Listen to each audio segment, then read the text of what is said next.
The man at Willa Thorne's door had 3 days to live. She didn't know that. Didn't know he'd killed to get here. Didn't know she'd love him anyway.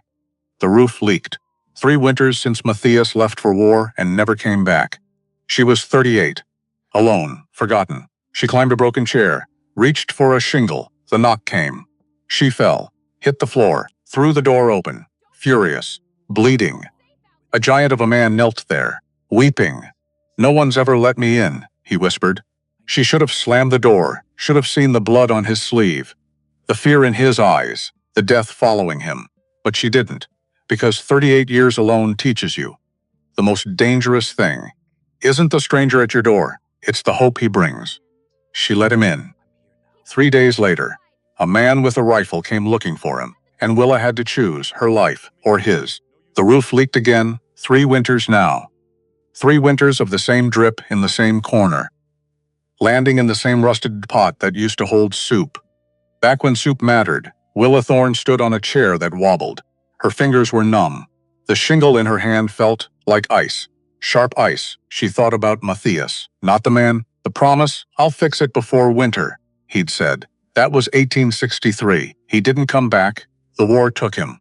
Then a fever took what the war didn't finish. And now it was just Willa. And the roof.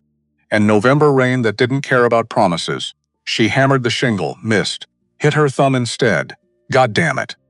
The word came out quiet, like even her anger was tired, because that's what 3 years of alone does.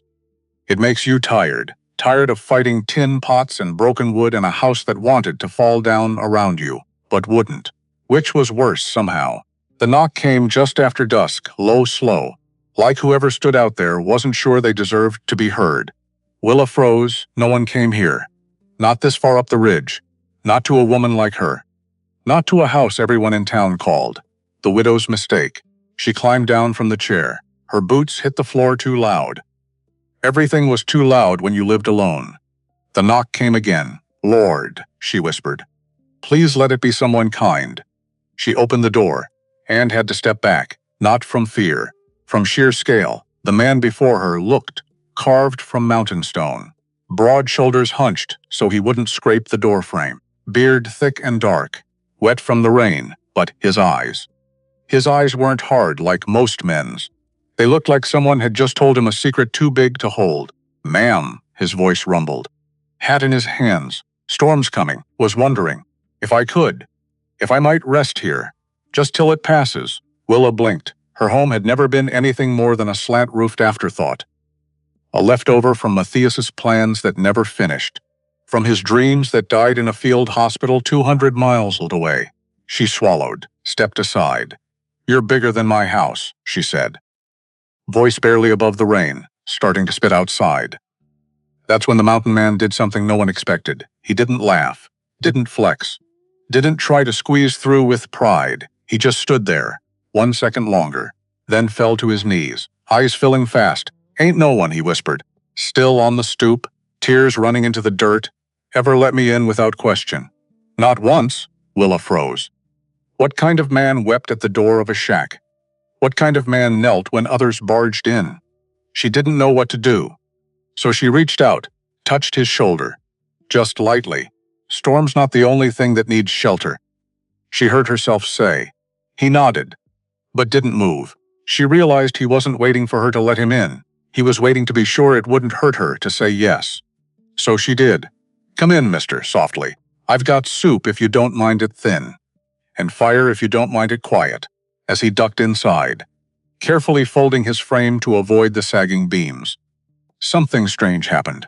The room didn't feel smaller, it felt warmer. He took the stool without breaking it, hands folded, like a boy at church. She stirred the pot, tried not to stare. "Name's Caleb," he said after a long silence. "Been living where there ain't much kindness left." Willa met his eyes. "Then maybe you're due for some." But as the wind howled and the door creaked behind him, she noticed something else. His boots were nearly torn through, and a long scrape marred the length of his left arm.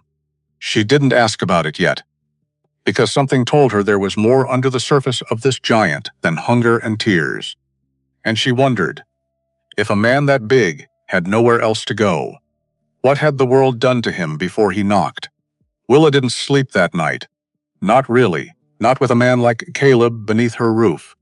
Not with the sound of the storm pressing down on the shingles like fists. And certainly not with the questions crawling through her chest. He lay curled near the stove, arms folded beneath his head, the firelight catching the wet glint in his beard where tears hadn't dried. She hadn't asked why he cried. She hadn't dared. But every so often, she looked at him from her cot in the corner and wondered what it took to bring a man of that size to his knees at a woman's door. At dawn, the wind slowed, and the gray light filtered through her tattered curtain.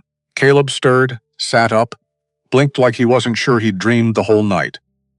"Didn't mean to take your only fire," he said. "Didn't mean to take your piece." Willa poured the last of the broth into a tin cup, handed it to him without meeting his eyes. "You didn't take anything," she murmured. "You made it feel like someone was watching the place for once." He looked at her like that hurt worse than kindness. Then, quietly, he rolled up his sleeve to reveal the full wound. It wasn't just a scrape. It was a deep, jagged gash, half-healed but infected, surrounded by bruises that looked more like boot marks than brush cuts. Willa stiffened. "Who did that?" she asked, sharper than she meant to. Caleb glanced at the door. "Was working near Dead Man's Hollow. Bunch of fellas caught me passing through." He paused. "Thought I looked like someone else.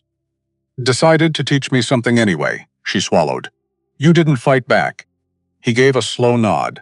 "Not until they started talking about taking me to the marshal. Said maybe I was the one who stole horses from the McCreary ranch." His voice cracked like firewood. "I ain't touched no one's horses." But they didn't care. He looked down at his hands. They just needed someone to blame. Willa's hands trembled as she knelt beside him with a clean cloth and the last of her boiled pine salve.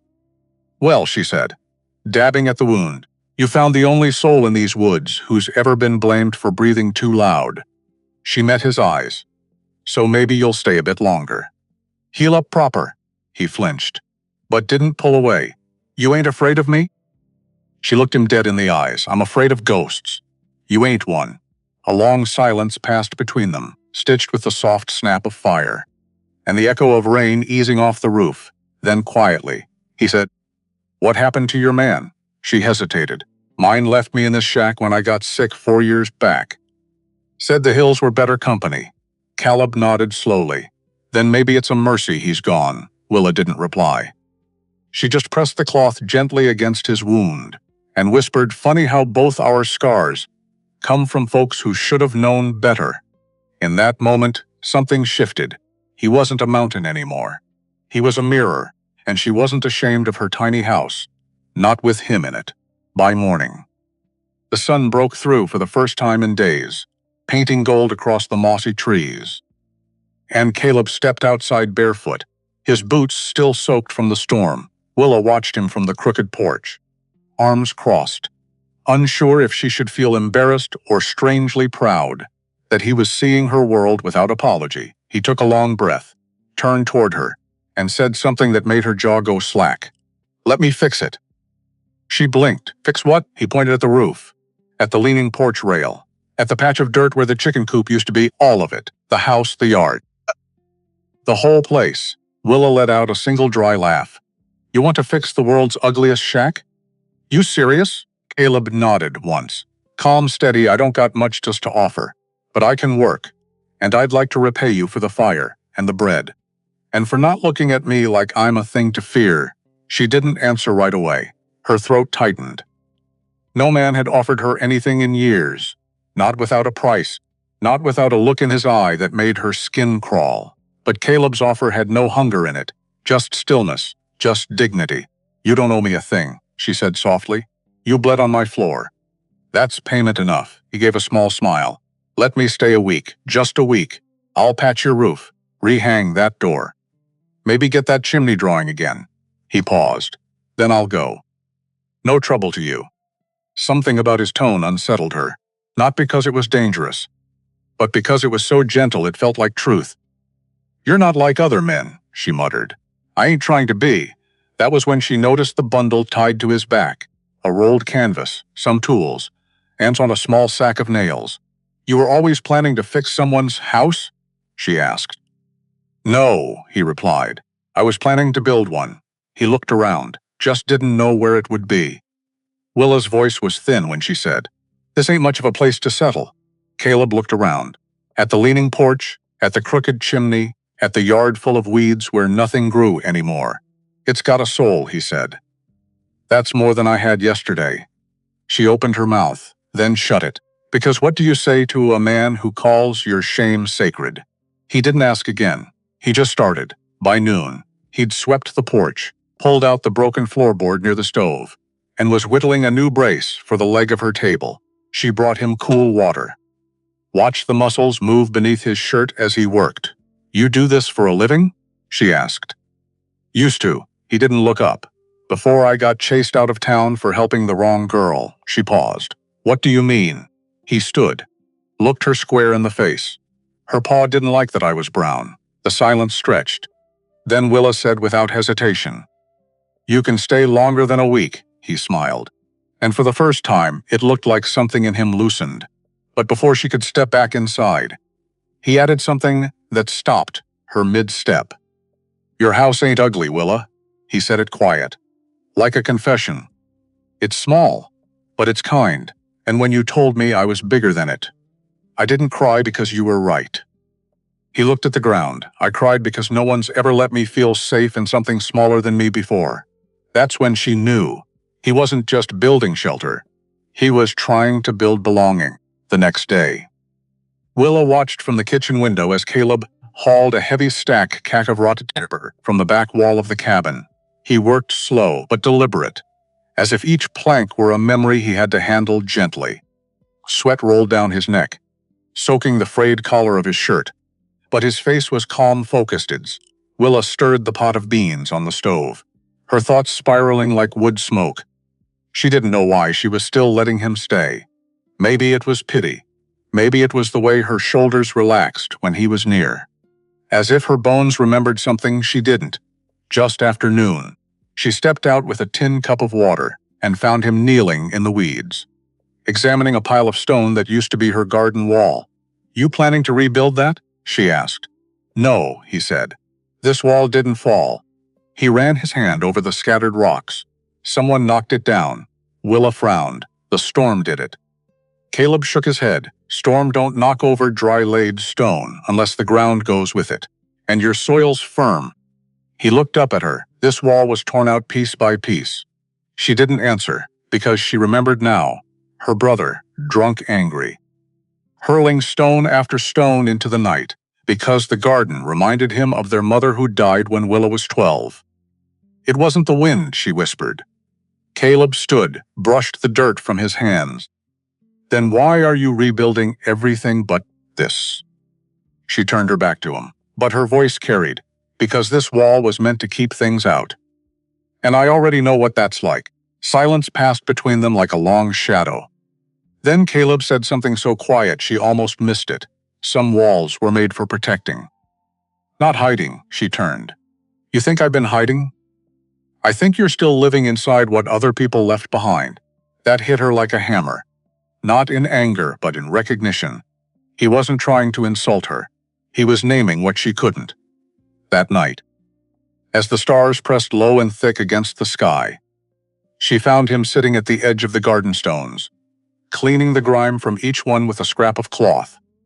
You don't have to do that, she said. They're just rocks. He didn't look up. You ever think maybe your mama laid these?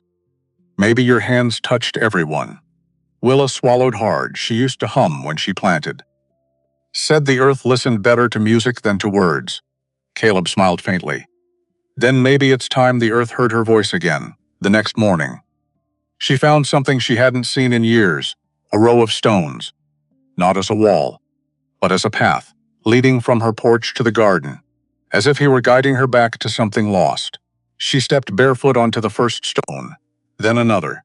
The morning dew stung her toes, but she didn't stop. She walked the whole path, slow, steady, until she stood in the overgrown weeds that once held tomatoes, corn, and herbs she no longer remembered the names of. Caleb didn't say a word. He just watched from the shade of the barn. His expression unreadable, I think. she said aloud, though mostly to herself. I'd like to plant again. Then we'll plant, he said, as if there'd never been any question. But even as he spoke, his eyes flicked toward the forest, as if watching for something or someone. And that was when she realized, for all the work he did, all the peace he brought, there was still a story Caleb hadn't told, and it was following him, like a shadow. It was near sundown, on the third day when Willa saw the silhouette approaching. Lanky, crooked posture, a horse trailing behind. Caleb was splitting firewood behind the barn. But the moment he heard her gasp, he dropped the axe mid-swing and stepped around to the front.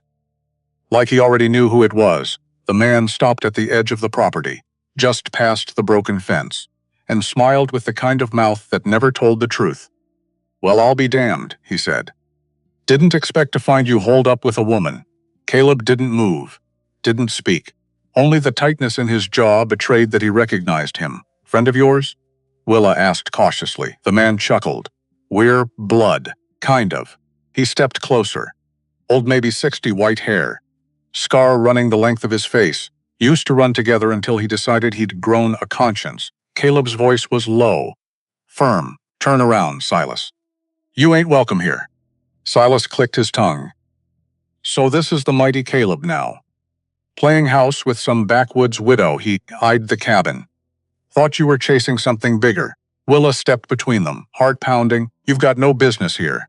"Move on," Silas laughed. "Again, she's got grit. I'll give her that." He looked past her, at Caleb. "But I ain't here for trouble. Just came to collect."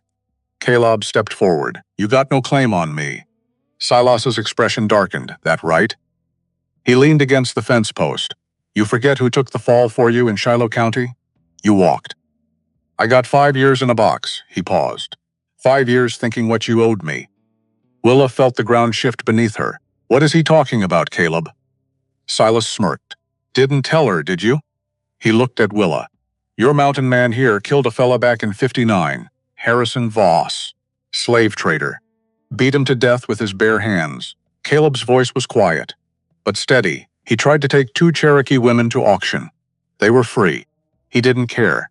Silas shrugged. "You call that murder. I call it bad business." He met Caleb's eyes, "But I took the blame. Sat in a cage while you walked free." The silence burned hotter than any fire. Willa stared at Caleb, trying to reconcile the man who rebuilt her path with the one Silas described. "Is it true?" She whispered. Caleb didn't flinch, every word. "But I won't apologize for saving them." Silas pulled out a flask, took a swig, tossed it into the grass. "You owe me, brother. And I don't want money." He pointed at the cabin, at Willa. "I want this place. The land. All of it. You got 7 days to convince her to sell, or I'll take what I'm owed another way." Caleb's eyes darkened. "You touch her, and I'll bury you under her garden stones." Silas grinned. "That the old Caleb I hear? Maybe he ain't dead after all." With that, he sauntered back down the road, whistling a hymn that sounded like it came from hell itself. When he disappeared over the rise, Willa looked at Caleb. "Why didn't you tell me?" "Because I didn't want to bring his shadow into your light," he said. "You're all that's good around here." She swallowed. "But if he comes back..." "He will," Caleb said. "And next time he won't be asking." The peace they'd been building cracked, like thin ice beneath a hoof. And somewhere behind Caleb's stillness, Willa saw something new in his eyes. Not fear, but a promise of war. If it came to that, Caleb didn't sleep that night. He stood by the door like an old statue, arms crossed, listening to every wind shift, every distant coyote howl. Willa sat at the table, hands folded tight, candlelight turning her knuckles white. The cottage felt different now, less like a sanctuary, more like a target. "He's not done with us," she said softly. Caleb nodded. "He never is. Silas only knows how to burn what others build." Outside, the moon had dropped low enough to cast eerie shadows from the pines, and the wind dragged the past back with every breath. When morning broke, Caleb saddled his horse, but didn't ride. Instead, he led her down to the stone path Willa had walked. Each rock a labor of pain turned into purpose. He knelt there, ran his calloused fingers over the stones, and whispered something in a tongue she didn't understand. "What are you saying?" she asked. Tsalagi, he said. A blessing my mother taught me. For strength. For clarity when your enemy wears a familiar face. She knelt beside him this place. It was meant to be quiet, safe. We were healing here. Caleb met her eyes. That's why he hates it. 2 weeks passed. 2 weeks of Caleb leaving at dawn, returning at dusk, his hands dirtier each time. His eyes harder. Willa watched him go that first morning. Watched him climb onto the wagon Silas had sent.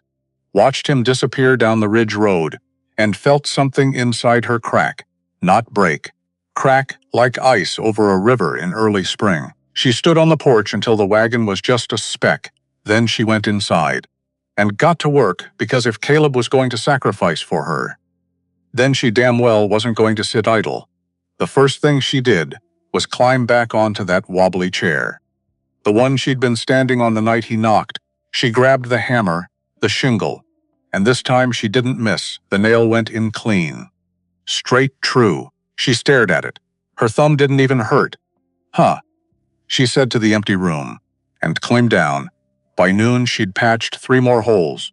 By evening, she'd rehung the crooked cabinet door that had been hanging by one hinge since Matthias left. When Caleb came home that night, he stopped in the doorway. Stared. You fixed the cabinet, he said. She wiped her hands on her apron. I did. He looked at her. Really looked. You didn't have to. I know, she said. But I wanted to. He set down the sack he was carrying. Flour sugar. Things she hadn't seen in months. Silas paid you? She asked. He nodded.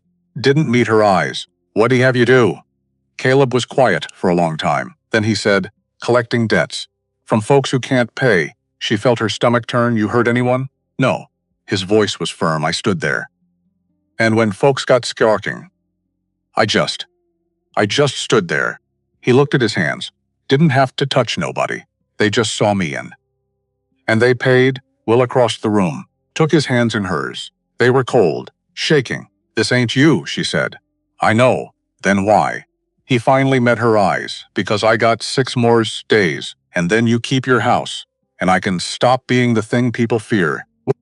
She wanted to argue, to tell him there had to be another way. But the flour on the table, the sugar, the beans, and salt pork he'd brought home, those were things she needed, things she couldn't afford. So instead she said, let me clean you up. She heated water, poured it into the basin, washed his hands, his face, his neck. He sat there like a child, eyes closed, breathing. Slow when she was done. He whispered thank you, and she realized.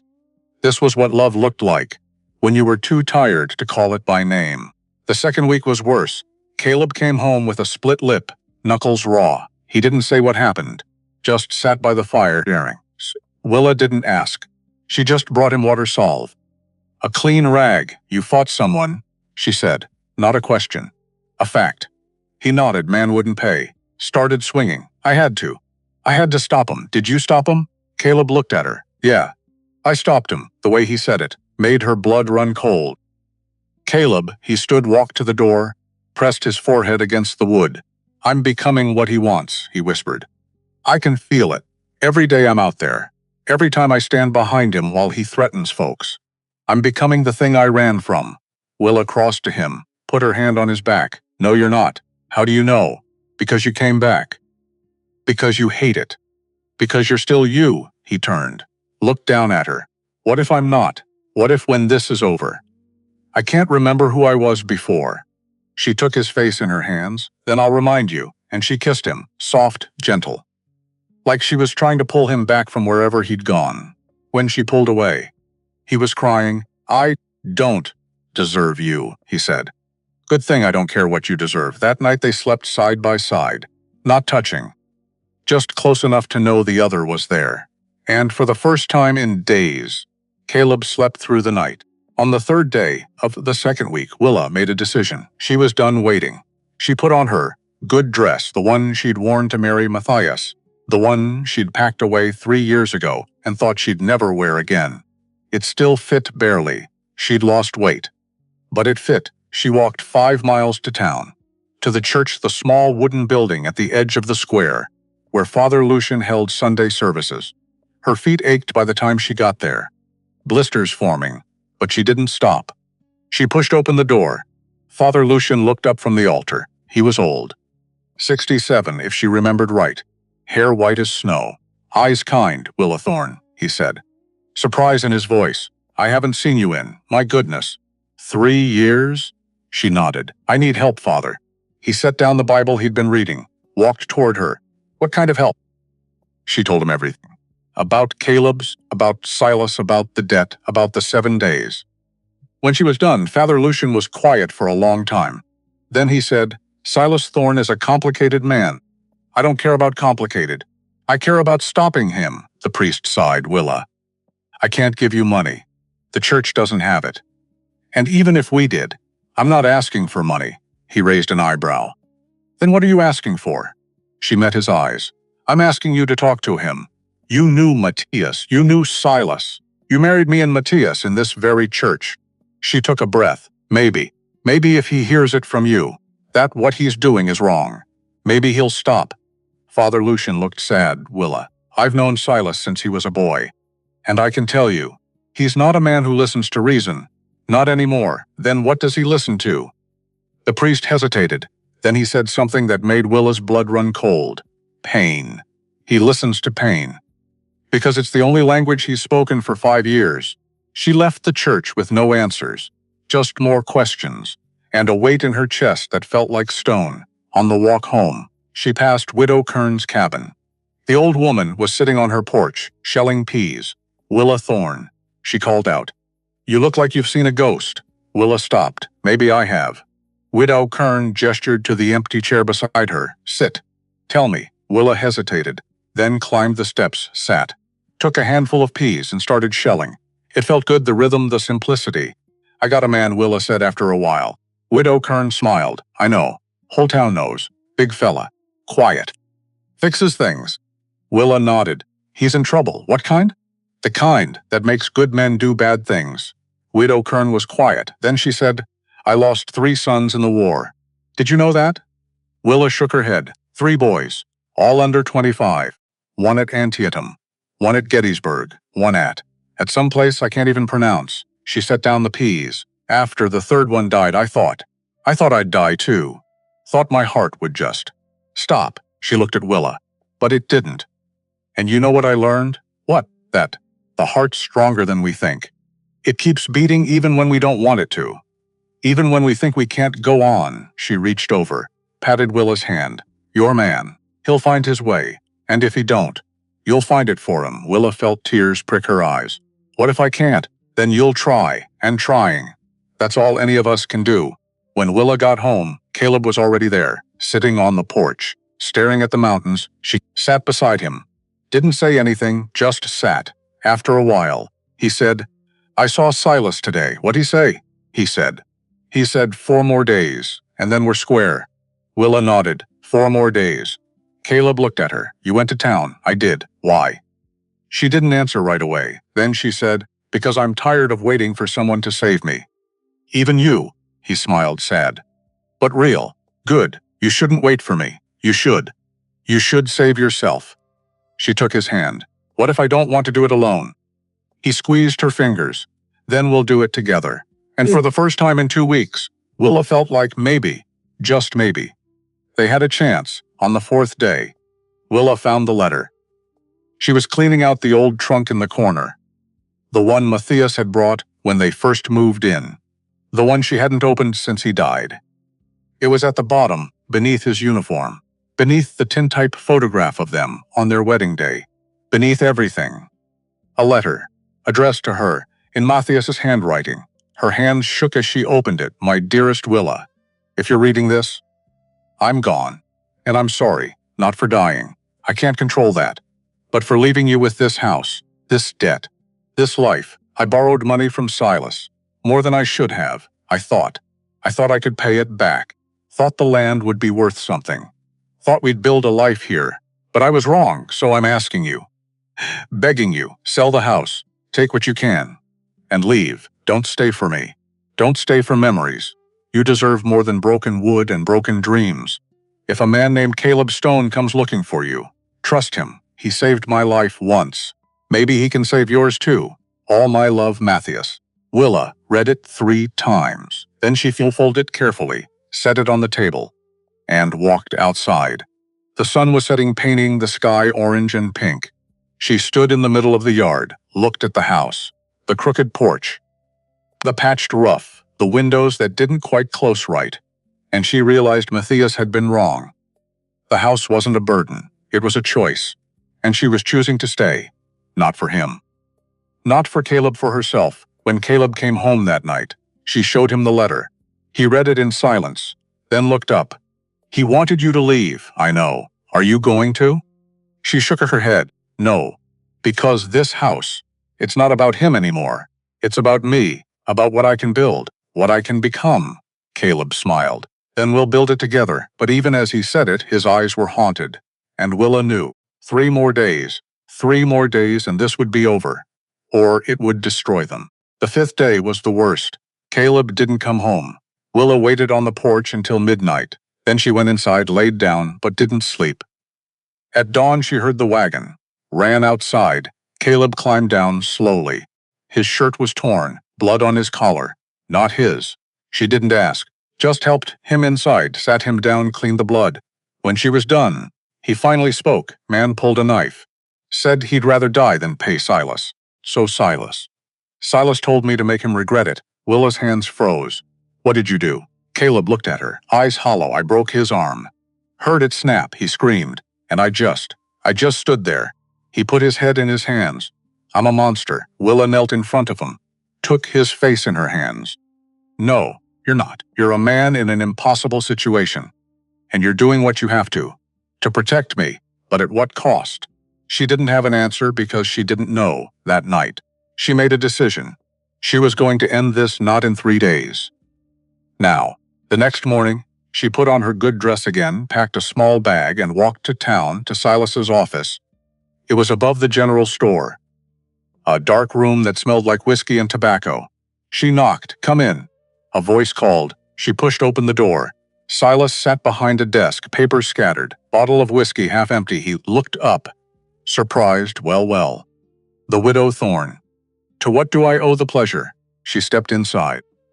Close the door, I came to make a deal. He leaned back in his chair. Smiled, I'm listening. She reached into her bag. Pulled out a small leather pouch. Set it on the desk. $300. It's all I have. I sold half my land to the Hendersons down the road. Silas picked up the pouch, weighed it in his hand. This ain't 600, I know. But it's a start, and I'll give you the rest. But not in 3 days. In 6 months. With interest, he laughed. And why would I agree to that? She leaned forward, hands on the desk. Because if you don't, I'm going to tell everyone in this town what you're doing. How you're extorting farmers, threatening families, using Caleb as your enforcer. His smile faded. You think anyone will believe you? I think they'll listen. Because I'm Matthias Thorne's widow. And Matthias. Matthias saved half the men in this county during the war. They owe him. Which means they owe me. Silas stared at her, silent. Then he said, You got guts. I'll give you that. He tossed the pouch back to her. But I don't want your money. Her heart sank. Then what do you want? He stood, walked to the window. Looked out at the street below. I want him, Caleb? No, he turned. I want Matthias. I want my brother back. I want the war to have never happened. I want 5 years of my life back. His voice cracked. But I can't have any of that. So instead, I get to watch you and your mountain man play house in the home my brother built. And I get to hate you for it. Willa felt something break inside her. Not fear, understanding. You're not angry at me, she said softly. You're angry at him, at Matthias. For dying. For leaving you alone. Silas didn't answer. Just poured himself another drink. Get out, he said. Silas, get out. She picked up the pouch and left when she got home. Caleb was waiting. Where were you? She told him everything. About the money, Silas. About what he'd said. When she was done. Caleb was quiet for a long time. Then he said, He's not going to let this go, I know. So what do we do? Willa looked at him, at this man who'd knelt at her door, who'd rebuilt her path, who'd sacrificed his soul for her house. And she said, We fight. How? She didn't know. But as the sun set and the shadows grew long, she made a promise to herself. Whatever happened next, she wasn't going to lose. Not her house, not Caleb, not herself. The seventh day came. Dawn broke cold. Frost on the ground, breath visible in the air. Willa woke before Caleb. She, dressed quietly, grabbed the pouch of money and walked to the barn. Inside, high beneath a loose board, was something she'd kept secret. Her father's old revolver. She'd never fired it. Never even held it since he died. But she took it now, checked the chamber. 5 bullets. She loaded the 6th, closed the cylinder, and tucked it into her coat. When she came back inside, Caleb was awake. He saw the bulge in her coat. Willa, don't. You can't. I can. And I will. He stood cross to her. This ain't your fight. She looked up at him. Yes, it is. Because it's my house, my debt, my life. She took his hand. You've carried this long enough. Let me carry it now. He wanted to argue. She could see it in his eyes, but he didn't, because somewhere deep down, he knew she was right. They walked to town together, side by side. No words, just breath, just heartbeats, just the sound of their boots on frozen ground. When they reached Silas's office, the door was already open. Silas sat at his desk, same as before. But this time, 2 men stood behind him, armed, right on time. Silas said. Willa stepped forward, set the pouch on the desk. 300 now. 306 months. Silas didn't touch it, I told you. I don't want your money. Then what do you want? He stood. Walked around the desk, stopped in front of Caleb. I want you to beg. Silence. What? Caleb said. I want you, on your knees, begging me to forgive the debt. In front of these men. In front of her, he smiled. Cruel. Do that. And we're square. Willa felt her hand move to the gun in her coat. But Caleb caught her wrist, held it, then he let go, and dropped to his knees. No, Willa whispered. But he didn't look at her. He looked at Silas. I'm begging you, he said. Voice steady. Forgive the debt. Silas laughed louder. I'm begging you. Please, forgive the debt. Again, Willa couldn't watch. She turned away, but Caleb kept going, over and over, until his voice broke, until tears ran down his face, until Silas finally said, Enough. Caleb stopped, head bowed, shooters shaking. Silas looked at Willa. Debt's forgiven. Take your man. And get out of my sight. But as they turned to leave, Silas said one more thing. Willa. She stopped. Matthias would be ashamed of you. For choosing him over the house he built. Something inside her snapped. She turned, pulled the revolver, and pointed it at Silas's chest. The 2 men behind him drew their guns.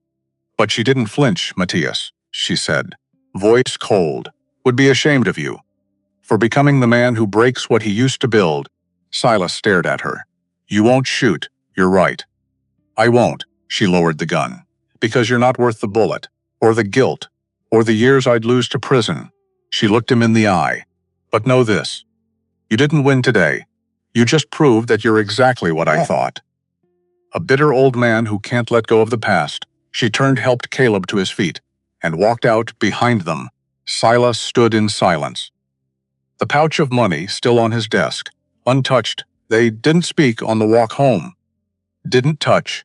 Just walked. When they reached the house, Caleb sat on the porch steps, put his head in his hands. Willa sat beside him. I'm sorry, he said. For what? For making you see that. For letting him. She put her hand on his. You did what you had to. And now it's over. He looked at her. Is it? She didn't know. But as the sun climbed higher, and the frost began to melt, she made another promise. Whatever came next, they would face it, together. That night, they didn't light the fire, didn't eat, just sat in the dark holding hands. And somewhere in that darkness, Willa whispered, I love you. Caleb didn't answer, but he squeezed her hand. And that, for now, was enough. 3 days later, a knock came at the door. Willa opened it. Father Lucian stood there, foot grave. What is it? She asked. It's Silas. He's asking for you. Why? The priest hesitated. He's dying. Willa felt her world tilt. What? Consumption, the doctor says he's got. Maybe a week, maybe less. She looked back at Caleb. He stood in the doorway. Silent. He wants to see you both, Father Lucian said. Before the end, Willa didn't want to go. Didn't want to see the man who'd humiliated Caleb, who'd threatened everything they'd built. But something in her, something she couldn't name, said yes. They went to Silas's cabin the next morning. It was small, dark, smelled like death. He lay in bed, skin gray, eyes sunken. But still sharp. You came, he said. Voice weak. Willa nodded. Father Lucian said you wanted to see us. Silas coughed. Long wet when it stopped. He said, I'm dying, we know. He looked at Caleb. I'm sorry. For what I did. For what I made you do. Caleb didn't respond. Silas turned to Willa. The debt. It's gone. Burned the papers last night. You're free. Willa felt tears prick her eyes. Why? Because Matthias would have wanted it, and I spent too long hating him for dying. Hating you for living, he coughed again. But I'm tired. Tired of hating. Tired of everything. He reached out, a trembling hand. Willa took it. Forgive me, he whispered. She wanted to say no. Wanted to hold on to the anger. But she couldn't. I forgive you, she said, and meant it. Silas closed his eyes. Thank you. When they left, Father Lucian was waiting outside. He won't last the night, he said. Willa nodded. I know. They walked home in silence. And when the sun set, when the stars came out, Willa stood on the porch and wondered if forgiveness was supposed to feel this heavy, or if that was just what healing felt like. Silas Thorne died 3 days later. They buried him next to Matthias in the small cemetery at the edge of town. Willa and Caleb stood at the graveside, watching as Father Lucian said the final prayers. When it was over, everyone left except them. Willa knelt, placed a single wildflower on Silas's grave. Rest now, she whispered. You've earned it. Caleb helped her to her feet. They stood there a moment longer. Then turned and walked home, to the house that had survived it all. The house that was finally, truly, Thyr's spring came late that year. March bled into April with frozen ground and gray skies that refused to break. But when it finally came, when the sun finally pushed through, it came all at once, green exploding across the ridge, wildflowers dotting the meadow, birds returning to nests they'd abandoned the winter before. Willa stood in the garden, the one Caleb had marked with stones, the one her mother had planted decades ago. She held seeds in her palm, tomato, beans, squash, things she hadn't planted in 3 years. Because what was the point of planting when you lived alone? But she wasn't alone anymore. Caleb knelt beside her, digging furrows with his hands. No tools, just hands, like he wanted to feel the earth. You think they'll grow? She asked. He looked up, dirt on his face, smile in his eyes. They'll grow, how do you know? Because you're planting them. And everything you touch, it grows. That afternoon, while Caleb worked on replacing the barn door, Willa walked to Widow Kern's cabin. She hadn't seen the old woman in weeks, not since before Silas died. She knocked, no answer. She knocked again. Still nothing. Her stomach turned. She pushed the door open. Mrs. Kern? The cabin was dark, cold. She stepped inside and saw her Widow Kern in her chair by the fire, eyes closed, hands folded, gone. Willa's breath caught. She crossed the room, knelt beside the chair, touched the old woman's hand, cold, stiff. She'd been dead for days, maybe a week. Willa felt tears burn her eyes. Not because she'd been close to Widow Kern, they hadn't been, but because the old woman had died alone, just like Willa almost had. On the table beside the chair, a letter, addressed to Willa. She picked it up, unfolded it. The handwriting was shaky, but clear. Dear Willa, if you're reading this, I'm gone. And I'm glad, not because I wanted to die, but because I'm tired, and I'm ready. I'm leaving you my cabin, and the land. It's not much, but it's yours. Maybe you and that man of yours can use it. Maybe you can't either way. It's yours. Don't cry for me. I lived a full life, lost too much, but loved more, and that's all any of us can hope for. Your friend, Constance Kern. Willa sat on the floor, letter in her lap, and wept. Not for Widow Kern, but for herself. For the life she'd almost lost, for the love she'd almost missed. When Caleb found her an hour later, she was still sitting there. He didn't ask, just sat beside her, put his arm around her, and held her while she cried. They buried Widow Kern beside her 3 sons. In the cemetery on the hill, Father Lucian said the prayers. A handful of townspeople came. Not many, but enough after the service. Willa and Caleb walked to the edge of the cemetery, looked out over the valley. She left me her cabin, Willa said. Caleb nodded. I know. I saw the letter. What am I supposed to do with 2 houses? He was quiet for a moment. Then he said, maybe it's not about what you're supposed to do. Maybe it's about what you could do. She looked at him. What do you mean? He turned to face her. There's people out there, like me, like you were, who got nowhere to go, no one to turn to. He paused. Maybe. Maybe we could give them a place. Willa's heart skipped, you mean? Turn the cabin into. What? A refuge? Something like that. A place where people can heal. Get back on their feet. She stared at him. That's a big idea. I know we don't have money. We don't need much. Just a roof, a fire. Some food. He took her hands. We could do it. Together, Willa thought about it. About the nights she'd spent alone. About the desperation, the fear. About Caleb kneeling at her door. About Silas dying bitter and broken. About Widow Kern dying alone. And she realized, maybe this was the point, not just to survive, but to make sure others could too. Okay, she said, okay, let's do it. Caleb smiled, picked her up, spun her around. And for the first time in months, Willa laughed, really laughed. They spent the next week cleaning out Widow Kern's cabin, sweeping, scrubbing, airing out the rooms. It was smaller than Willa's house, just 2 rooms. But it was sturdy, solid. The roof didn't leak, the floor didn't sag. It was perfect. On the 5th day, as Willa was washing the windows, she heard horses. She looked up, 3 riders, coming up the ridge road. Her stomach tightened, but Caleb stepped outside. Calm. It's okay, he said. The riders stopped, dismounted. 2 men, 1 woman, all Cherokee. The woman stepped forward. She was young, maybe 20, scar across her cheek, eyes hard but kind. Caleb Stone, she said. He nodded. Ayanna. Willa's breath caught. This was the girl, the one Caleb had saved. The one Silas had gone to prison for. Ayanna looked at Willa. You must be the woman who saved him. Willa blinked. I didn't save anyone. Ayanna smiled. That's not what I heard. She turned to Caleb. We heard about Silas, about what happened. We came to say thank you. Caleb shook his head. You don't owe me anything. Yes, we do. You gave us our lives back. The least we can do is help you build something here. She gestured to the 2 men. We can work. We can hunt. We can stay. If you'll have us. Willa looked at Caleb. He looked at her. And without a word, they both knew this was it. This was the beginning. We'll have you, Willa said. And Ayanna's smile. It could have lit the whole valley. Over the next month, more people came. A man who'd lost his farm to debt. A woman who'd fled an abusive husband. A pair of brothers who'd deserted from the army and had nowhere else to go. One by one, they showed up at Willa's door. And one by one, she let them in. Some stayed a week, some stayed a month, stayed longer. But all of them left different than they came. Stronger, healed ridity. Caleb built beds, chairs. Willa cooked, cleaned, listened, and together, they created something neither of them had expected. A family, not by blood, but by choice. One evening in late May.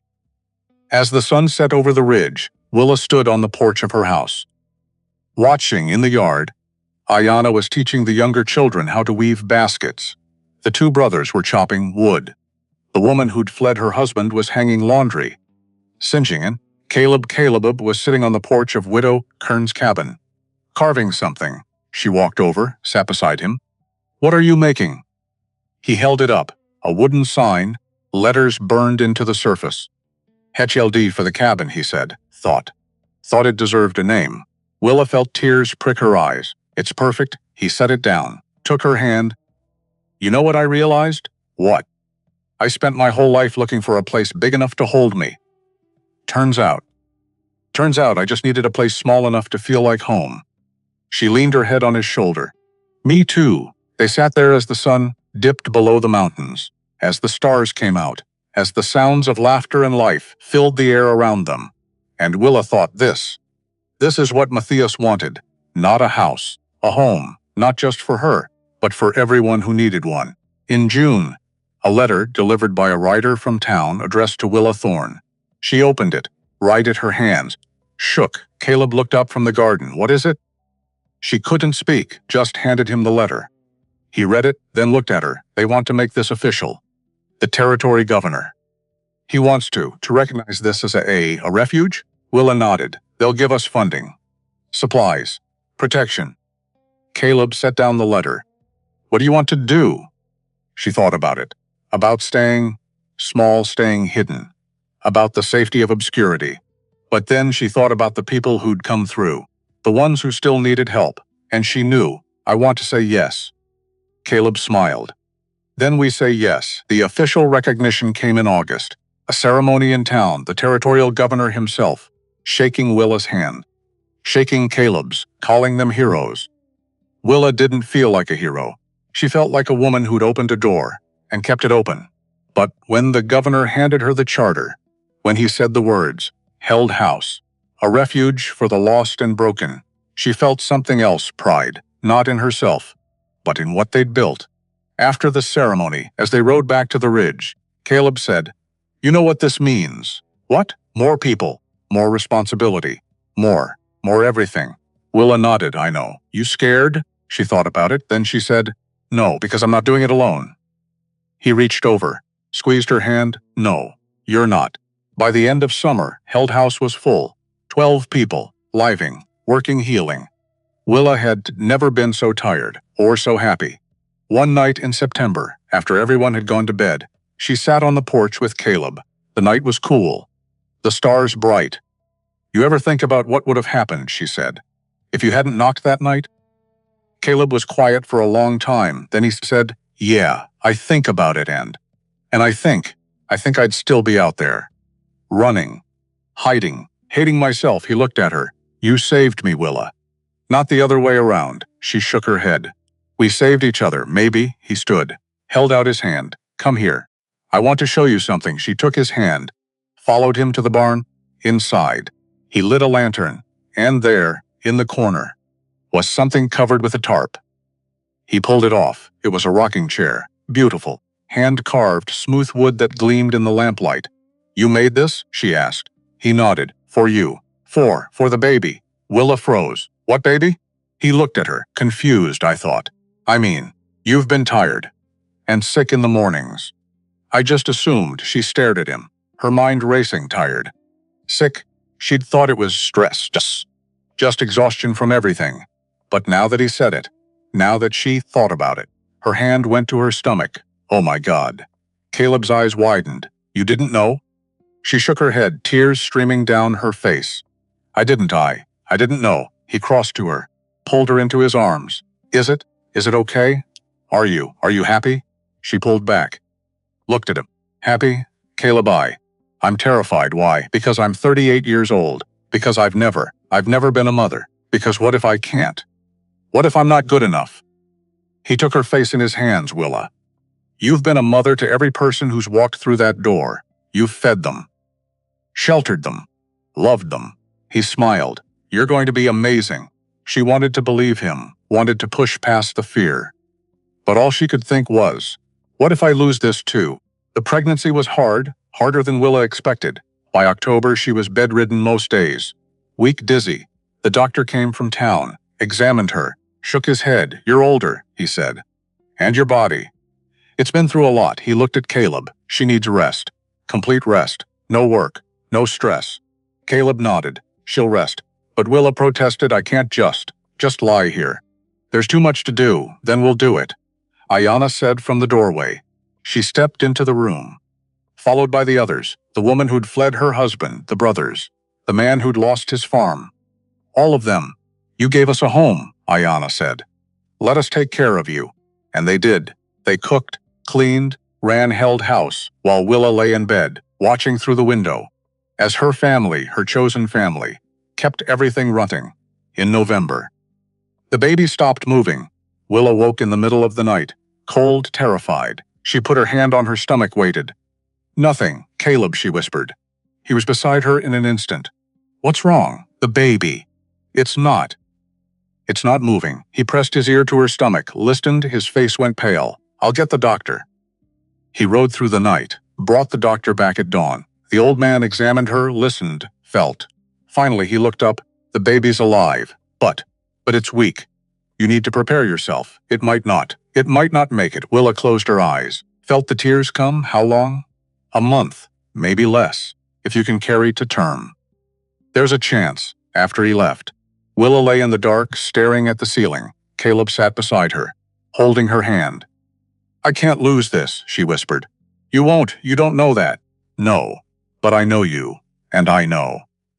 I know you're strong enough to fight." She turned her head, looked at him.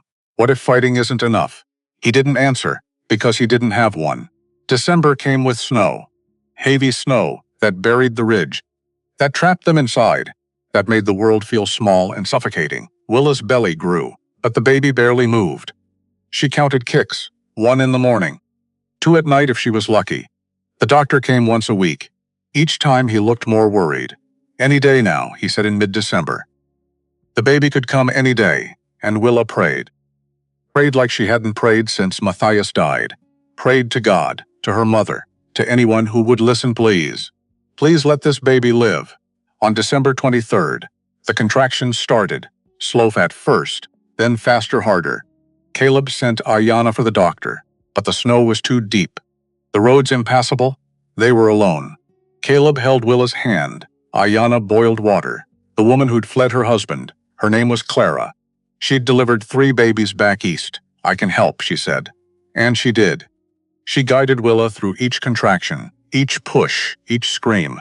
Hours passed, the sun set, rose again. And still the baby didn't come. Willa was fading. She could feel it, her vision blurring, her strength gone. "I can't," she whispered.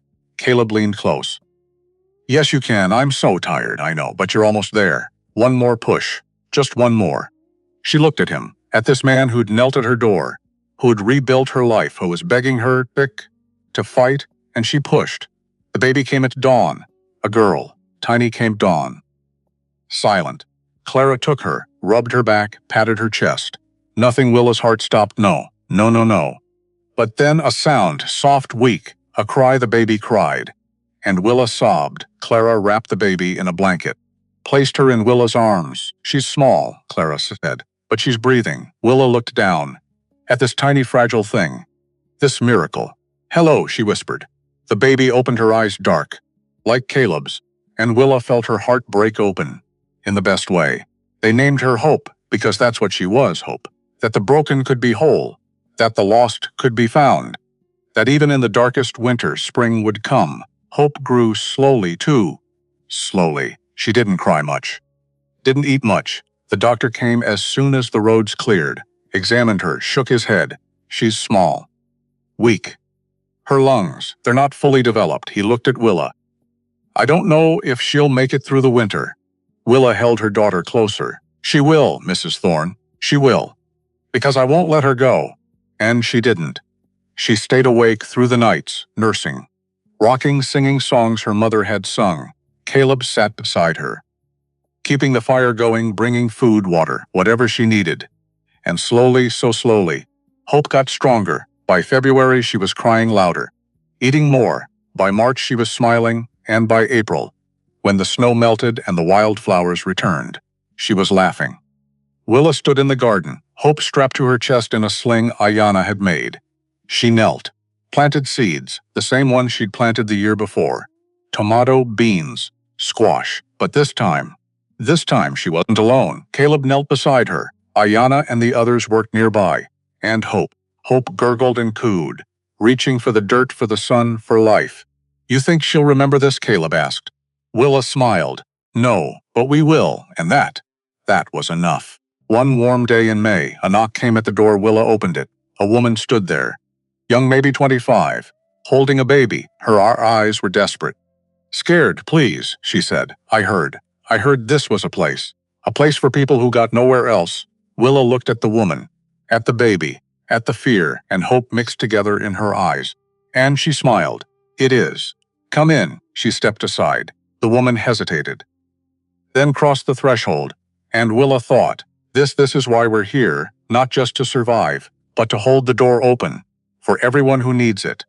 That night, after the woman and her baby were settled, after everyone had gone to bed, Willa sat on the porch with Caleb, Hope asleep in her arms. The stars were bright, the air warm. "Perfect. You know what I realized?" Willa said. "What?" "The night you knocked. I thought I was letting in a stranger." She looked at him. "But I wasn't. I was letting in everything I'd been too scared to hope for." Caleb reached over, touched Hope's tiny hand. She wrapped her fingers around his. "I used to think," he said, "that I was too big for the world, that I'd never fit." He looked at Willa. "But you taught me. You taught me it's not about fitting. It's about finding the people who make room." Willa leaned her head on his shoulder. "We made room for each other, yeah. We did." They sat in silence, listening to the night, to the sounds of life around them, and Willa thought Matthias had been wrong. The house wasn't just wood and nails. It was every person who walked through the door, every meal shared, every story told, every tear shed. It was Caleb kneeling in the rain. It was Silas finding peace in death. It was Widow Kern's last gift. It was Ayana's smile. It was Hope's first cry. It was everything. Years later, when Hope was grown, when Willa's hair had gone gray, and Caleb's beard was white, when Held House had sheltered hundreds, when their story had become legend, people would ask, "How did you do it? How did you build all this?" And Willa would smile, take Caleb's hand, and say, "We didn't build it. We just opened the door and kept it open for everyone who needed a place to heal, because that was the truth. You don't build a home by keeping people out. You build it by letting them in, by making room, by choosing love over fear every single day. And when you do that, when you really do that, the house doesn't leak anymore, not because the roof is fixed, but because the people inside, they're holding it up, together." The end came not with fanfare, but with quiet. Willa and Caleb, old now, sitting on the porch of the house that had held them through everything. Hope was inside, grown, with children of her own. Runging, Held House now, carrying on what her parents had started. "You tired?" Caleb asked. Willa nodded. "A little, me too." They sat in silence, watching the sunset. "Like they had 1,000 times before. You ever regret it?" Caleb asked. "Letting me in that night?" Willa looked at him. At this man who'd knelt at her door, who'd rebuilt her world, who'd given her everything. "Not once," she said. "Not even when it was hard?" "Especially when it was hard." She took his hand, "Because that's when I knew. I knew it was real." He squeezed her fingers. "I think about that night sometimes. About how close I came to just walking past. Why didn't you?" "Because I saw the light in your window, and I thought maybe there's still kindness in the world." Willa smiled. "And was there?" "More than I ever deserved." The sun dipped below the mountains. The stars began to appear, one by one. "You know what the best part was?" Willa said. "What?" "We got to grow old together." "Not everyone gets that." Caleb nodded. "No, they don't." They sat until the stars filled the sky, until the night wrapped around them like a blanket. And somewhere in that darkness, in that peace, they both knew this was enough, more than enough. It was everything. And when morning came, when Hope found them still sitting there, hands clasped, eyes closed, smiles on their faces, she didn't cry. She just looked at the house, at the sign HCLD, and whispered, "Thank you," because they'd taught her that love isn't measured in years, but in moments, in choices, in doors held open, and that was the greatest gift of all. The house still stands, on the ridge, above the valley. People still come seeking shelter, seeking hope, and the door. It's always open, because some legacies aren't built in stone. They're built in stories, in kindness passed down, in love that refuses to die. And as long as there are people who remember, who carry on, who open their doors, the house will never fall.